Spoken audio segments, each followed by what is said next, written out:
Welcome back, everybody. We're here with Yorkie, who is going to run Ranko Tsukigime's Longest Day. Take it away, Yorkie. Close enough. Yeah, so I'm going to be running this. This is the second time it's been at a BSG. Hopefully we'll be under estimate and we'll be absolutely fine. Just want to say thanks to someone for picking out the outfit we're going to be running as. It doesn't really have any effect on the game, but yeah. So we'll get straight in 3, 2, 1. Let's go. Well, that's fine. But yeah, so we're playing Ranko Tsukigime's Longest Day. We play as the titular Ranko. And unfortunately, you're not going to see any of the cutscenes. Well, maybe part of one. But it's a side-scrolling game where we are being chased. And we need to just exit the level as quickly as possible whilst trying to avoid as many enemies as we possibly can. Or kill them, or jump over them, or do a lot of different things to go through them. Now, it being a PS3 game, the load times are not the greatest. But we get in here. Now, it starts off with a tutorial. Every single playthrough you get this tutorial, and the first couple of levels will teach you how to play the game. The game is very simple. You'll see here the square button is attack. Nice and simple. We're going to kill these little dogs. So sorry to any franchisees and pup time. But we're going to basically jump around, keep swiping, and turn them into very bright, colourful confetti. So the game itself is a very interesting concept. It was released as part of a program called Short Piece. Which was a package of animations or short films released in Japan back in sort of around the 2013 era, where they were releasing animations basically around different eras of Japan's history. And it came to it that they were packaging it all up, and they thought, we need one for modern day Japan. And they went, well, what's better than modern day Japan than a video game? So they roped in Yohei Kataoka and Suda51 into putting this game together through their very, very limited budget. And you can sort of tell it's a Suda51 game by the story. Ranko here is a contract killer. She is out for revenge. She's out to kill a certain person who we will find out later on. I won't ruin it just yet. But we need to just progress through the levels, dodging everyone, going the highest path if we can. The highest path is the quickest path. And, well, yeah, turn everyone into nice bright confetti. Get the chains. The chains are very useful in that they clear enemies as you're progressing. They clear the ones in front of you. We have a little ammo counter down the bottom left. I'm sure you've noticed. We've shot it once. It's basically our violin. Because that is our weapon in this game, is a bow and a violin. So, yeah, interesting enough. But we meet a couple of our friends along the way from school in various sort of positions. But yeah, so far so good. We're not doing too bad here. And we're coming up to the end of the level pretty shortly. Just jump over those dogs, and there we go. So, level 1 done! And now we have to suffer through the PS3 loading times as we go through. But the stages are pretty simple. There are two deadly stages that are far more vicious than these ones. The entity that's following us is called the Hand, and they're pretty bad, but we shouldn't be seeing them most of the time. We should be getting through levels quick enough to just sort of, well, beat them. Simple as. So we're in the office district. Get a nice little change to the background. We're going to learn how to do a new move coming up here. We're going to learn how to slide, because every protagonist needs to learn how to slide. And again, you saw the big chain there as it cleared the enemies that we were running up to. And we get to learn how to wall spring as well. This level is one of the, well, most complex in terms of wall springs. There are quite a few of them that appear. Don't ask where the walls actually come from. I'm still not sure of that. And we want to go this way. And over here. Oh, unfortunate jump there. But yeah, so this is pretty self-explanatory at this point. So if there's anything to say, we've got a bit of time now.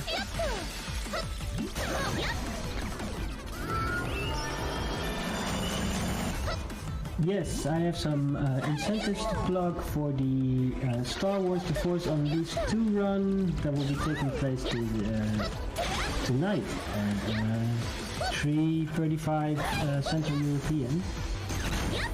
The first one is a bid war for the Light versus Dark ending, and the other one is to unlock Guybrush's Street Killer costume, which sounds like a familiar pirate.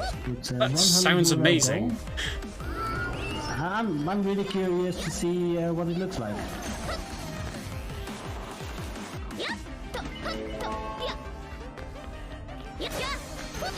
And we are raising money for Mind, which is a nationwide organization committed to prevent mental health issues and to support everyone who is dealing with mental issues themselves or within their family. All of your donations will go to Mind.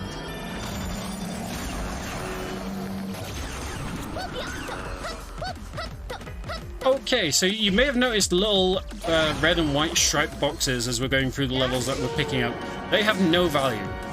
Absolutely no value. They're hidden like items throughout the level, and they give you some nice little character art unlocks towards the well, not towards the end of the game, but in the extras item. If you've already collected it, it doesn't say anything, so you'll see quite a few of those that we've collected. Now, I've not actually collected all of them in the game, because some of them are quite a bit obscure in where they are. And with the way the game sort of plays, it's very tough to take a couple of second break to go on sort of a jaunt to try and find them. I will do it one day. But yeah, we're at the vault, so you know we're slowly making our way to our goal here, and we're going to learn how to deflect bullets now, because you know we've got a lightsaber, you know, bow. And we'll try and deflect as many as we can. We're also going to be introduced to locked levels or locked areas where we've got to kill a certain number of enemies or kill all the enemies in that particular area to progress. And they can be a bit stressful. Hopefully, though, we'll be going through them pretty well. And I always do that, even though we should do the little slide down the bottom.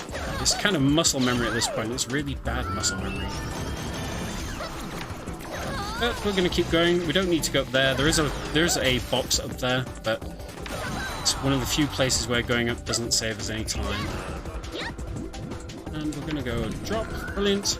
And we're coming up to the first area where we've got to kill some enemies in a room.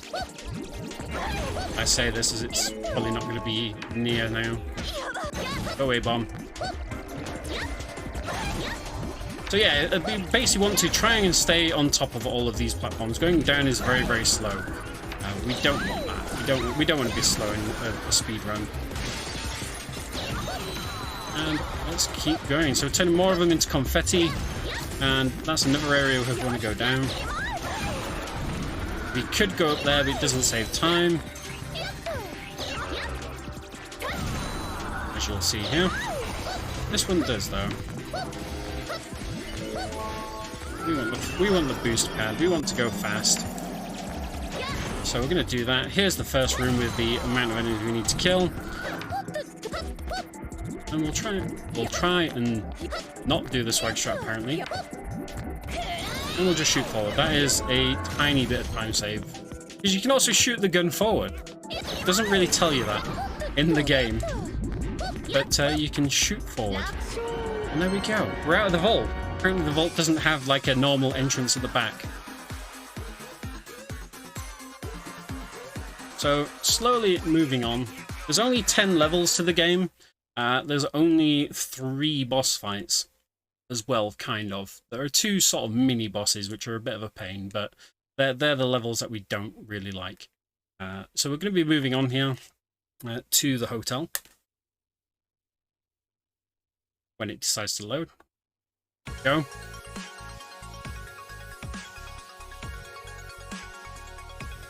But also the The music in this game is absolute bangers. Like, I don't know how well you can hear it on stream, but it is perfect for this type of game.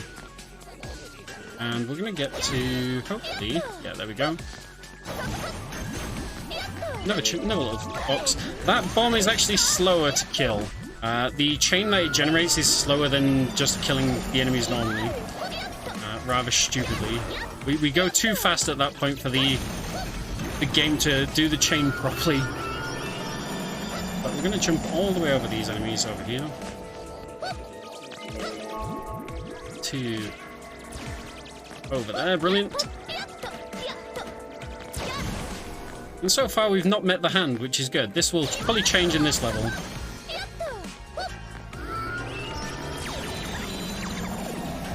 Do you have a minute for a donation? You do, we do indeed, yes. Now we have a €33 donation from Paul Vikingu. This is an official donation. I repeat, an official donation. And that officially puts us over BSG monthly number 12's total. Oh, wow. Thank you very much for that. So, we're going to slide again. We only use it in like 5 places in the whole game. But let's go down. So, you'll see there, that killing that little bomb at the beginning triggered that huge chain, which cleared off all the enemies. Basically, we want to try and do that as much as we can. We're not too bothered about the hand here, as we're coming up to the end again. And we can run away from them, as daft as it sounds. They're slow, and we're fast. So, let's hop on the train. Because everyone loves trains, with their blue and white P symbol. Now, the reason there's a blue and white P symbol, by the way, Ranko's father is a parking magnate and has the biggest collection of underground parking facilities in all of Japan, apparently. So she is effectively rich. And so is he. But we're going to be going to this Tsukigime Hotel, hopefully this level. And we're slowly making our way to our first, basically our first hit job.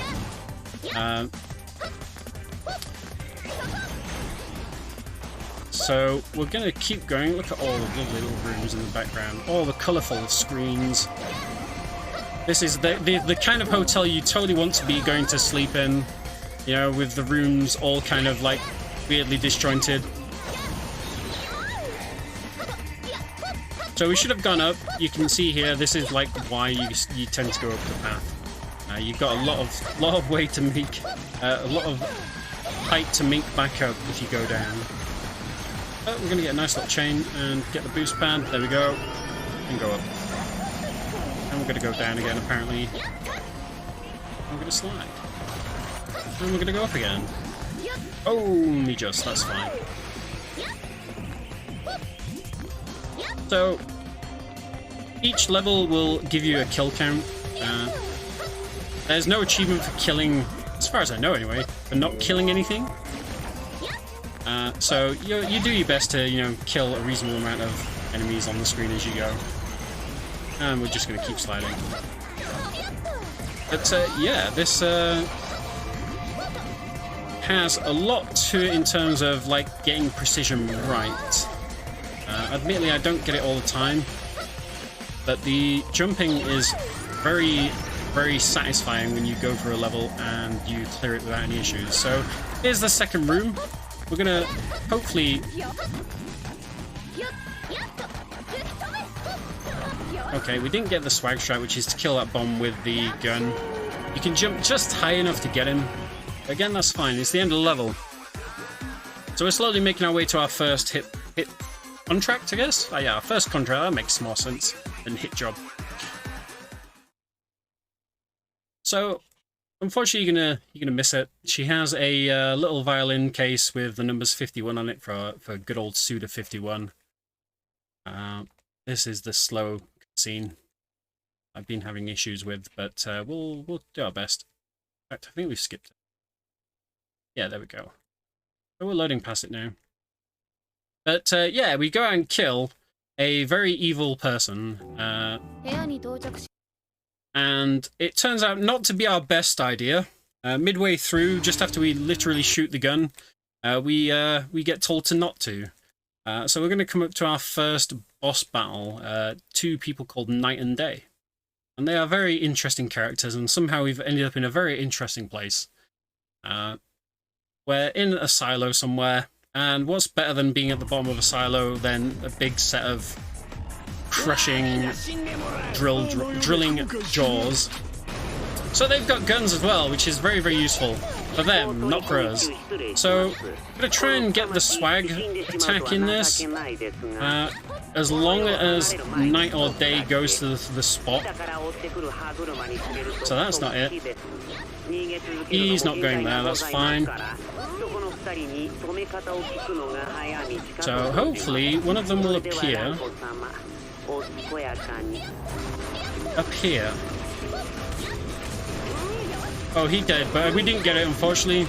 You can slide just under that side there to get to him without having to worry about. So that is going to be him done. That would be the perfect kill point in a very good run. So we're going to have to worry about... Oh no. But we might get it this time. So, right, unfortunately we jumped down. But let's see if we can get it this time.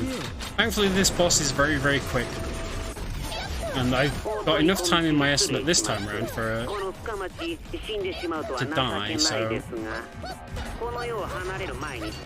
So, yeah, Night and Day. They're also very angry people. Come on, load there, please. Yep, there we go. So we kind of want to bait him into going there, if we can.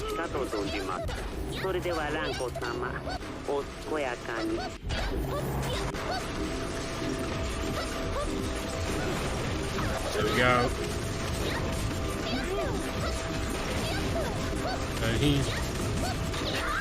So that's one of them down, and the other one should appear up here. So we should be able to just do this very quick. Oh no! No! Safety. Oh yeah, this is how I want it to go. Right, the safety there. There we go. That is Night and Day with a very sketchy final kill. But yeah, they're contract killers of themselves. That is the first boss. Now, thankfully, the other bosses, except for the final boss, are not as bad as that. So yeah, the very sketchy boss kill. So they die, but they don't really die. They turn into zombies. And one of our friends turns up to help us. And apparently her brother is a Sentai character. And we're going to be basically saying hello to him at this point. And making our escape on the back of his bike. So this is the first of the very sketchy stages. The hand in this are very, very quick, because you're quick.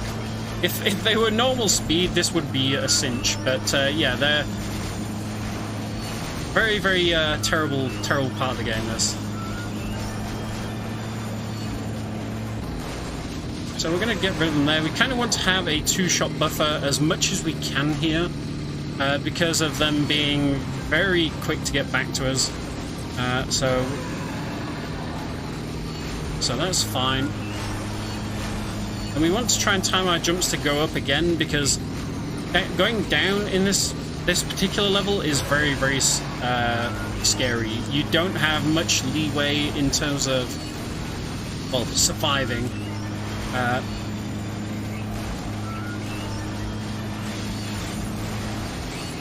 Because if you fall down the pit, you die. If you get caught, you die. So, oh, we actually got some a chest that we'd not got. We got some concept art. Nice.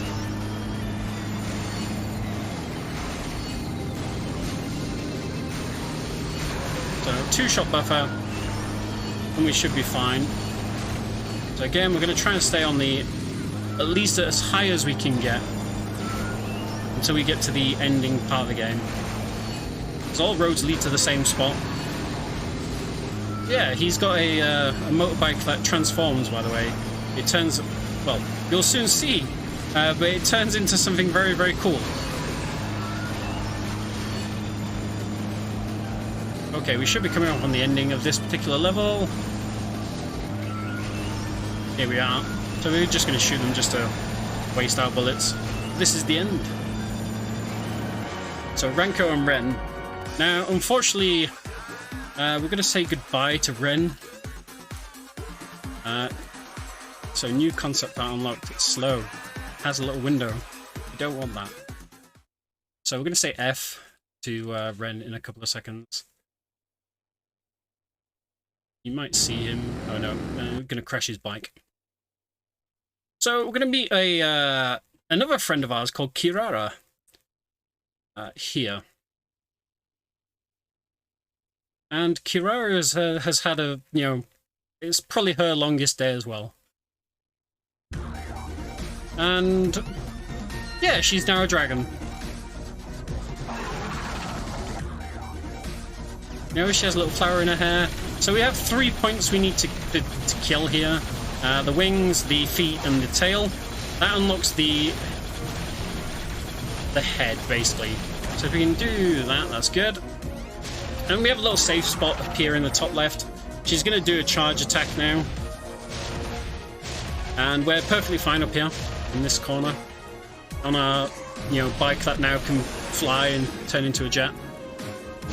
You know. So we're going to come over here.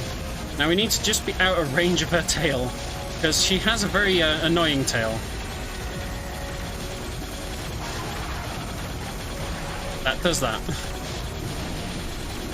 Now I'm going to warn everyone pretty early on here, the boss has a very loud scream, a very loud death scream.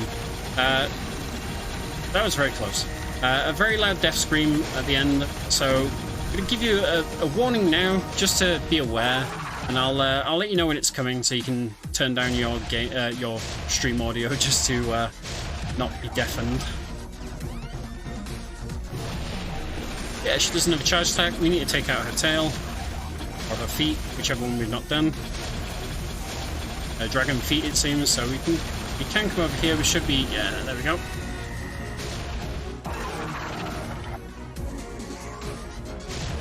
So just do another charge attack.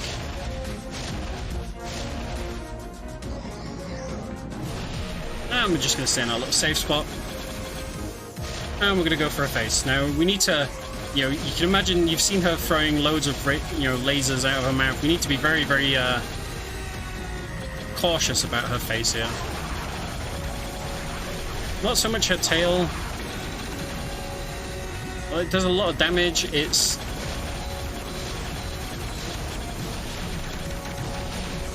We turn into a Toho game now with cracking bullets, because of course. There we go.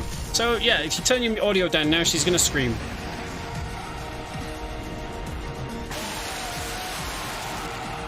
So sorry for that.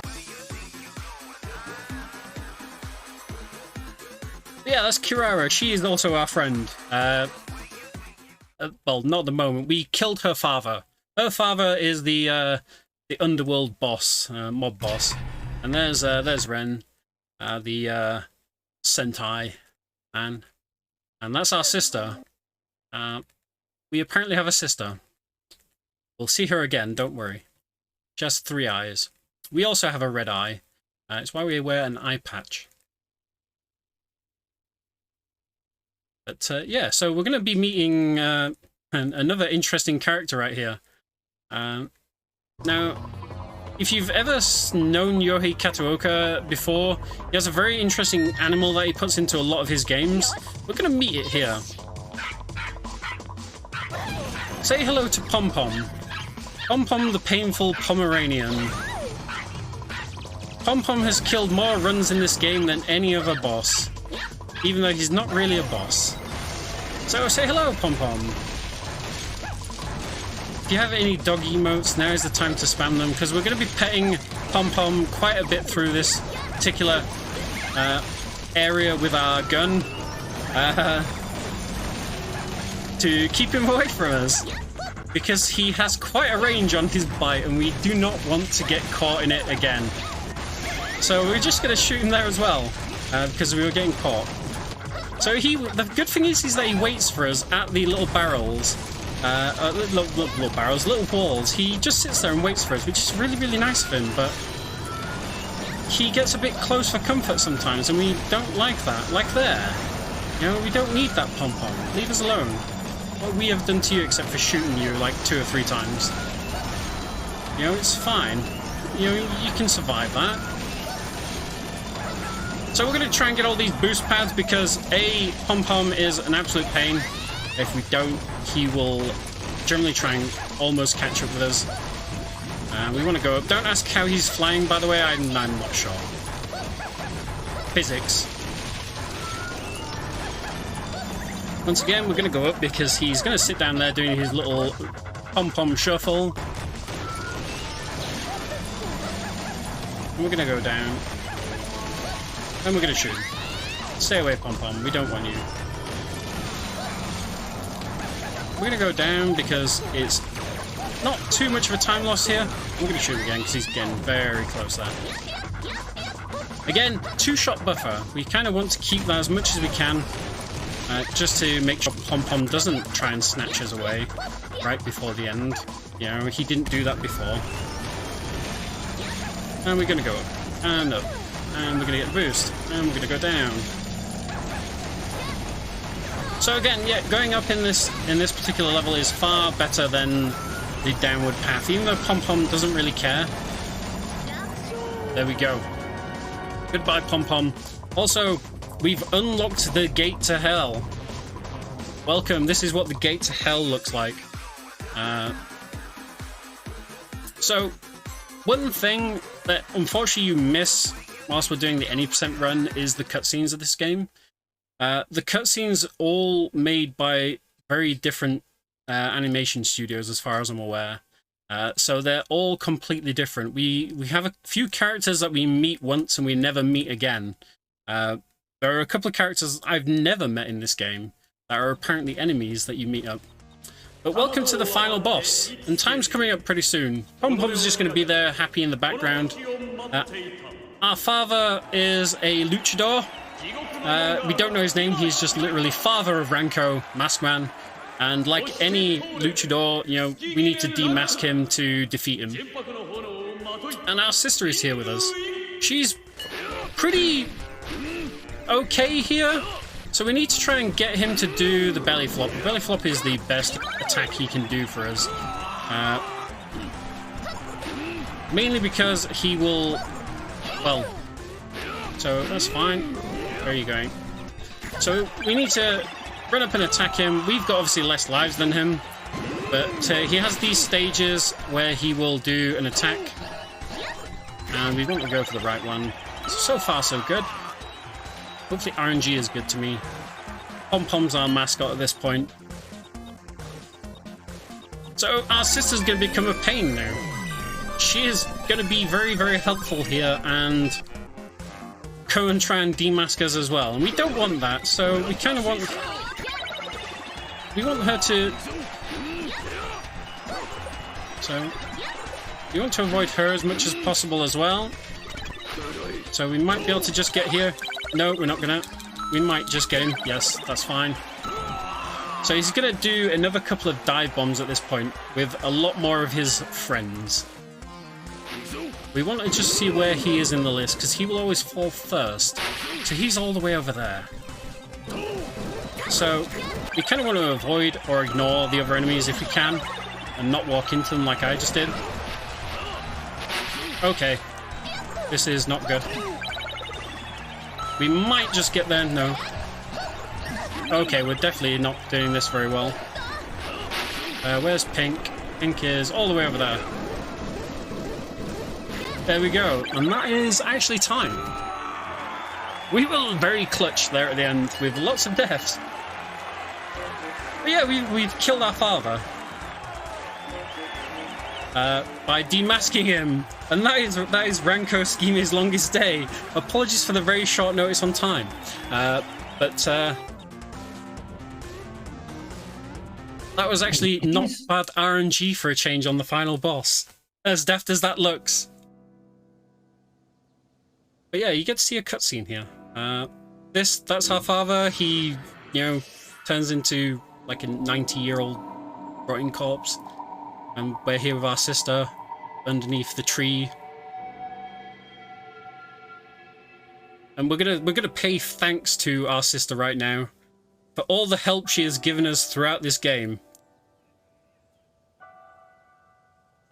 So yeah, this is the game. Ranko Tsukigime's Longest Day is my favorite game, and I'm just whilst this is playing, I'm just going to say thanks to BSG for having me on. Thanks to Duo and Duo's community for pushing me on for submitting games like this to marathons. But don't worry about our sister here. Turns out, you know, we're in the future. She's a robot. It's fine. No one dies. No one really dies. She's a robot with a weird mouth. But yeah, we'll just skip ahead from that. Yeah, I want to say thanks to everyone here for having me on, and enjoy the rest of the event. Thank you for running this, and we are going to take a short break to set up for Link to the Past, Super Metroid, Co-op Online Randomizer with Killer Chair and Zeta. Sounds good.